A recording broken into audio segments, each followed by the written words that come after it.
बातमी आहे धनंजय मुंडेंसंदर्भातली।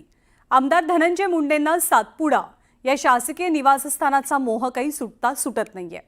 मंत्रिपदाचा राजीनामा त्यांनी देऊन 5 महिने लोटलेले असले तरी मुंडेंनी निवासस्थान काही रिकामं केलेलं नाहीये।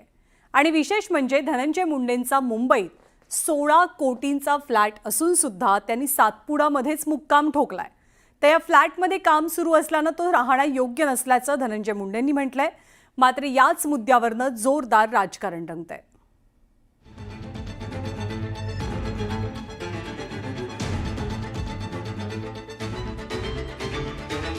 धनंजय मुंडेंनी त्यांच्याकडे असलेल्या अन्न व नागरी पुरवठा खात्याच्या मंत्रिपदाचा 4 मार्च 2025 रोजी राजीनामा दिला।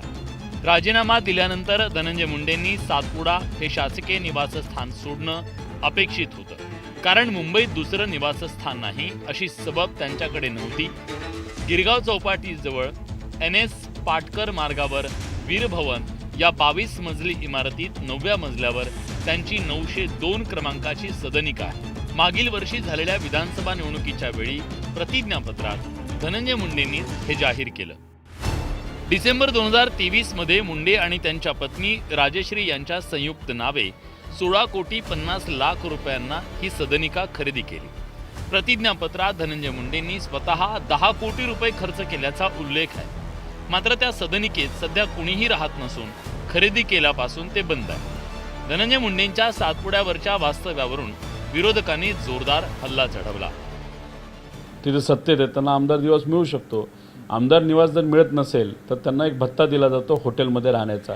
हे 2 पर्याय आहेत ना। मग कारण देत असताना असं कारण द्या जे लोक एक्सेप्ट करतील, पण तुम्ही असं काहीतरी फालतू कारण देतात ते लोकांना एक त्या ठिकाणी कळणार नाही। त्यामुळे उगाच दिशाभूल करण्यापेक्षा कुठेतरी नैतिकता दाखवत बंगला खाली करून जो कोणी नेता असेल नाहीतर मंत्री असेल त्यांच्या जागेवर झालेला त्याला तिथं राहण्याची संधी द्यावी। राहण्याची व्यवस्था असताना देखील धनंजय मुंडेंनी त्यांचा शासकीय बंगला सोडलेला नाहीये। भुजबळांना तो बंगला मिळणार होता। नाही आता काय हे कुठेतरी ह्या ज्या कुस्त्या आहेत ना या कुठेतरी खरं खुल्या मैदानात लावल्या पाहिजे, जास्त चांगल्या होतील।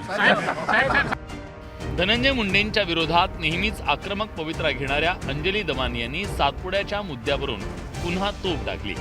तर धनंजय मुंडेंच्या पत्नी करुणा मुंडेंनी धनंजय मुंडेंकडे मुंबईत 3 घरं असल्याचा दावा केला आणि सरकारी निवासस्थान सोडण्याचं आवाहन केलं।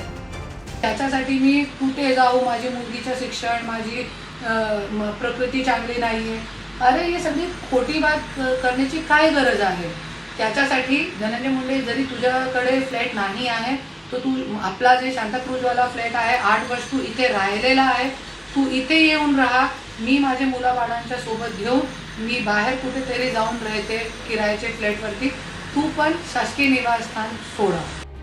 धनंजय मुंडेंमुळे राष्ट्रवादी काँग्रेससह सत्ताधाऱ्यांवर पुन्हा एकदा बॅकफूटवर जाण्याची वेळ आली आहे। काही कालावधी मंत्रिपद गेल्यानंतर तो सरकारी बंगला ठेवला तरी चालतो, परंतु त्याचे काही ड्यूज असतात ते भरावे लागतात। कदाचित त्या प्रक्रियेतला तो भाग असेल, परंतु मंत्री नसल्यामुळं किंवा अनेक दिवस झाल्यामुळं शेवटी कधी ना कधी तो सोडावा लागणार आहे। त्यामुळे ती सामान्य प्रशासनाची गोष्ट असते। त्या बाबतीत ते विभाग लक्ष घालेल आणि त्यांच्याकडनं जी काही कार्यवाही आहे ती करेल।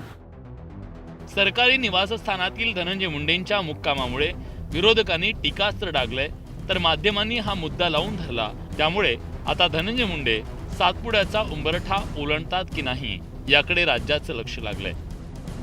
Bureau report, news 18 Lokmat.